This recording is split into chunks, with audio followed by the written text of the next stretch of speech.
नमस्कार दोस्तों, आज के इस वीडियो में आप सुनेंगे श्रीमद् भगवद गीता के तीसरे अध्याय का महात्म्य, जो कि इस प्रकार है।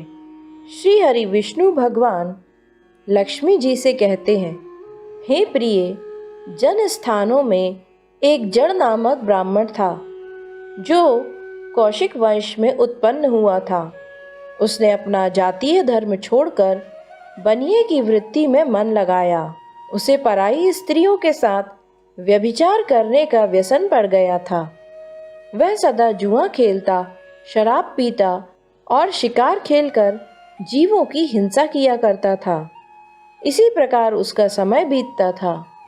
धन नष्ट हो जाने पर वह व्यापार के लिए बहुत दूर उत्तर दिशा में चला गया। वहां से धन कमाकर घर की ओर लौटा। बहुत दूर तक का रास्ता उसने तय कर लिया था। एक दिन सूर्यास्त हो जाने पर जब दसों दिशाओं में अंधकार फैल गया, तब एक वृक्ष के नीचे उसे लुटेरों ने धर दबाया और शीघ्र ही उसके प्राण ले लिए। उसके धर्म का लोप हो गया था, इसीलिए वह बड़ा भयानक प्रेत हुआ। उसका पुत्र बड़ा धर्मात्मा और वेदों का विद्वान था। उसने अब तक पिता के लौट आने की राह देखी। जब वे नहीं आए, तब उनका पता लगाने के लिए वह स्वयं भी घर छोड़कर चल दिया। वह प्रतिदिन खोज करता, मगर राहगीरों से पूछने पर भी उसे अपने पिता का कोई समाचार नहीं मिलता था। तदंतर एक दिन एक मनुष्य से उसकी भेंट हुई, जो उसके पिता का सहायक था। उससे सारा हाल जानकर उसने पिता की मृत्यु पर बहुत शोक किया। वह बड़ा बुद्धिमान था। बहुत कुछ सोच विचार करके पिता का पारलौकिक कर्म करने की इच्छा से आवश्यक सामग्री साथ ले उसने काशी जाने का विचार किया।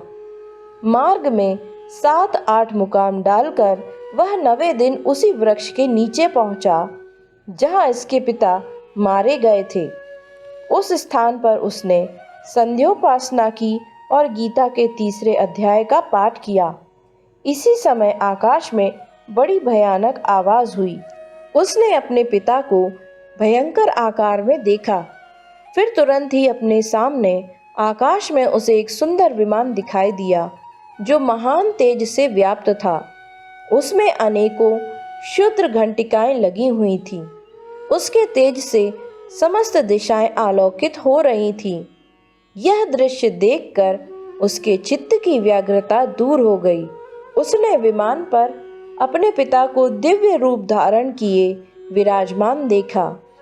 उनके शरीर पर पीतांबर शोभा पा रहा था और मुनिजन उनकी स्तुति कर रहे थे। उन्हें देखते ही पुत्र ने प्रणाम किया। तब पिता ने भी उसे आशीर्वाद दिया। तत्पश्चात उसने पिता से यह सारा वृत्तांत पूछा।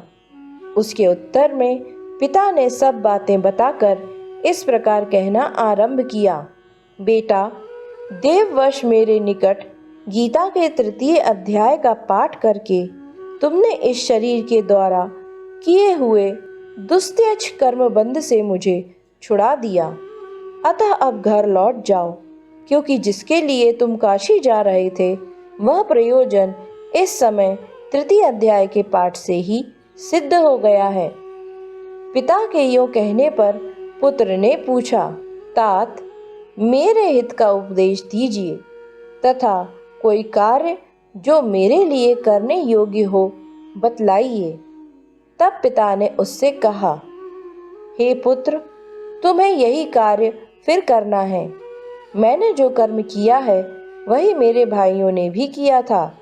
इससे वे भी घोर नरक में पड़े हैं।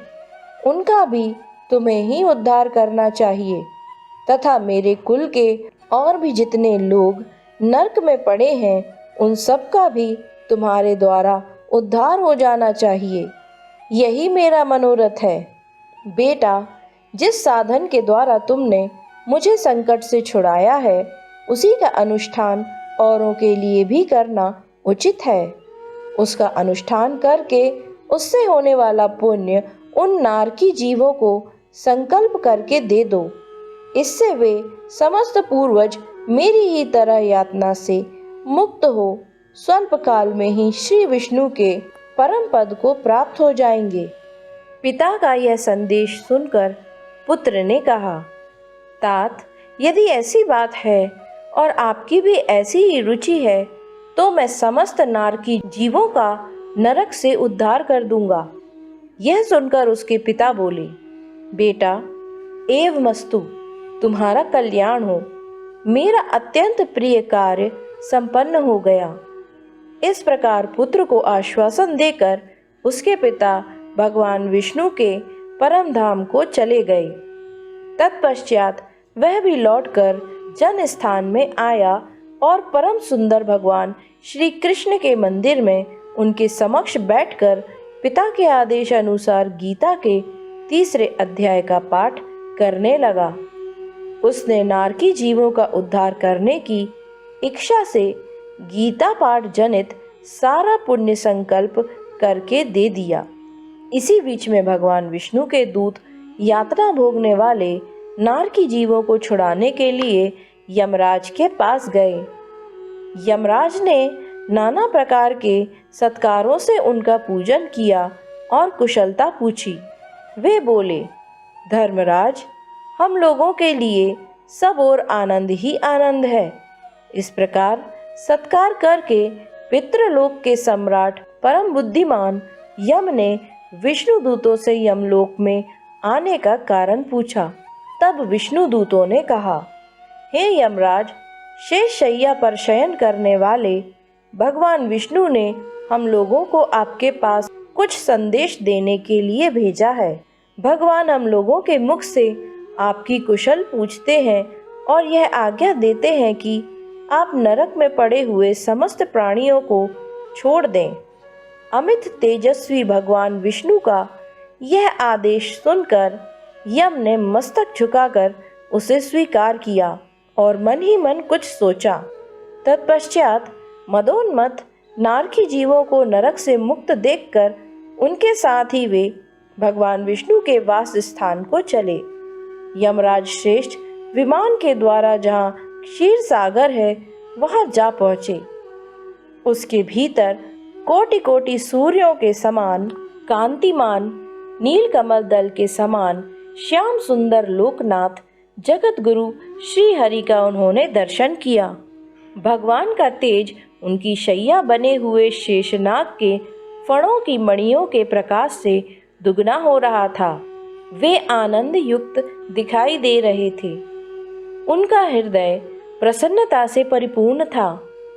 भगवती लक्ष्मी अपनी सरल चितवन से प्रेम पूर्वक उन्हें बार बार निहार रही थी। चारों ओर योगी जन भगवान की सेवा में खड़े थे। उन योगियों की आंखों के तारे ध्यानस्थ होने के कारण निश्चल प्रतीत होते थे। देवराज इंद्र अपने विरोधियों को परास्त करने के उद्देश्य से भगवान की स्तुति कर रहे थे। ब्रह्मा जी के मुख से निकले हुए वेदांत वाक्य मूर्तिमान होकर भगवान के गुणों का गान कर रहे थे। भगवान पूर्णतः संतुष्ट होने के साथ ही समस्त योनियों की ओर से उदासीन प्रतीत होते थे। जीवों में से जिन्होंने योग साधना के द्वारा अधिक पुण्य संचय किया था, उन सब को एक ही साथ वे कृपा दृष्टि से निहार रहे थे। भगवान अपने स्वरूप भूत अखिल चराचर जगत को आनंदपूर्ण दृष्टि से आमोदित कर रहे थे।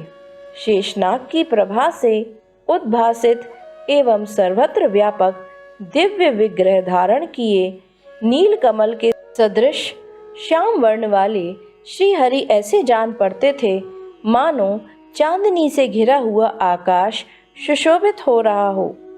इस प्रकार भगवान की झांकी करके यमराज अपनी विशाल बुद्धि के द्वारा उनकी स्तुति करने लगे। और यमराज बोले, संपूर्ण जगत का निर्माण करने वाले परमेश्वर, आपका अंतःकरण अत्यंत निर्मल है। आपके मुख से ही वेदों का प्रादुर्भाव हुआ है। आप ही विश्व स्वरूप और इसके विधायक ब्रह्मा हैं। आपको नमस्कार है। अपने बल और वेग के कारण जो अत्यंत दुर्धर्ष प्रतीत होते हैं, ऐसे दानवेंद्रों का अभिमान चूर्ण करने वाले भगवान विष्णु को नमस्कार है। पालन के समय सत्वमय शरीर धारण करने वाले विश्व के आधारभूत सर्वव्यापी श्री हरि को नमस्कार है। समस्त देहधारियों की पातक राशि को दूर करने वाले परमात्मा को प्रणाम है। जिनके ललाटवर्ती त्रिनेत्र तनिक सा खुलने पर भी आग की लपटें निकलने लगती हैं, उन रुद्र रूपधारी आप परमेश्वर को नमस्कार है। आप संपूर्ण विश्व के गुरु, आत्मा और महेश्वर हैं, अतः समस्त वैष्णव जनों को संकट से मुक्त करके उन पर अनुग्रह करते हैं।